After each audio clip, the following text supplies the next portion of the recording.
Hey, what's up everyone? Thank you for tuning in. Today we're going to take a look at one of my favorite pieces, the Prime 1 Studios Dark of the Moon Optimus Prime.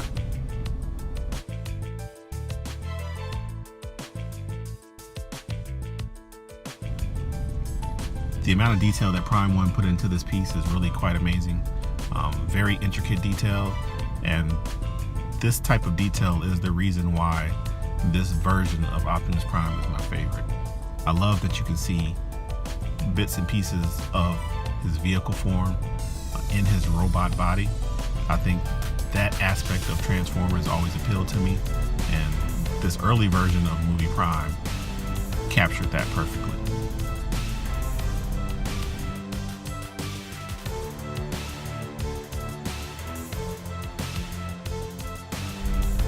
Some of the early Prime 1 pieces caught a little bit of flack for their paint jobs. A lot of people said that the paint applications were flat, not very vibrant, pretty dull. I don't think that has ever been a problem with any of their Transformers, and it's definitely not a problem with Optimus Prime.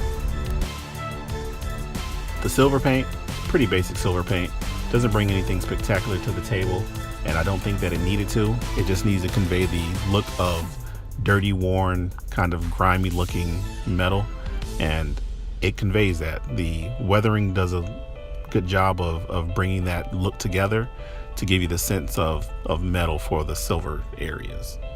Now the red and blue portions of the paint job are where this paint application really shine, and it actually shimmers too. There are reflective pieces in the paint that catch light and shimmer in the light. I wasn't expecting that, not something that I ever noticed in the pictures, but it really does add a lot to the overall presentation and takes up the level of detail to another notch, and a great touch by Prime 1. We have working lights here in the body, which I do appreciate. I know not everyone is a fan of light up gimmicks, but I do use them frequently.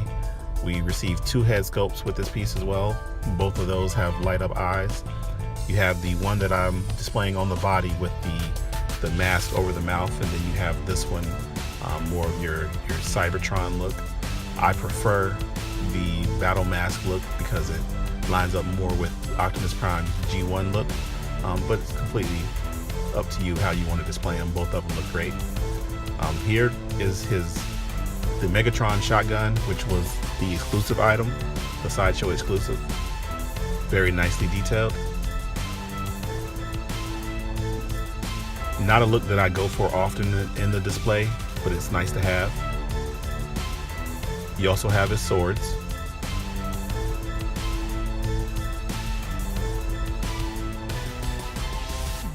Plenty of display options here. You'll see that there are quite a bit of switch outs that they provided. You can go with the 2-sword look if you prefer. Now in the movie, did he hold on to the swords, or did the swords actually come out of his wrist? Were they part of his body? Let me know in the comments. Here I might have preferred them to actually come out of his wrist and be attached, but it looks good either way. I do love his axe and him holding that. I think that looks great. And of course, we have his gun. To me, Prime is not complete without his blaster. I know some disagree, and there are even some Prime 1 Optimus Prime pieces that don't come with the gun. So clearly not everyone agrees with that, but to me, you have to give Optimus Prime his gun. It's just part of the character.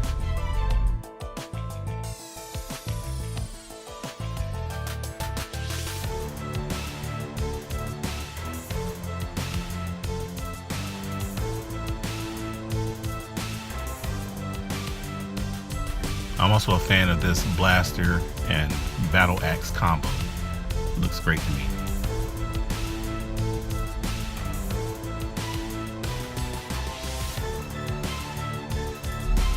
He also comes with the shield for his left arm. Now this thing is big and it's heavy, so I would advise everyone to use caution when displaying the shield. When you're switching out these pieces, they have little pegs, but they're also magnetized. With a lot of these, I have found that the best method is to insert the peg and then give it a little twist. It's kind of like a locking mechanism that holds it into place. If you just push it straight in and rely on just the magnets to hold it, you maybe setting yourself up for disaster. So always check to make sure that these pieces are holding secure, especially heavy pieces like this shield.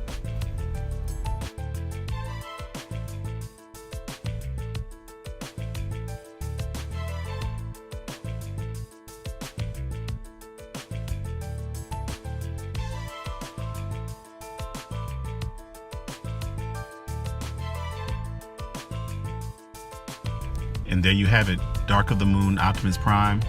In my opinion, the best version of movie Optimus Prime. Prime 1 knocked it out the park. If you have an opportunity to grab it, I would highly suggest this one. If you can't get it, if the price is too high, the other Optimus Prime releases are great. Any of those would be great additions to your collection. But again, to me, this is the pinnacle of Michael Bay Optimus Prime. Thanks for watching. Leave comments, subscribe, like, and share. Thanks a lot.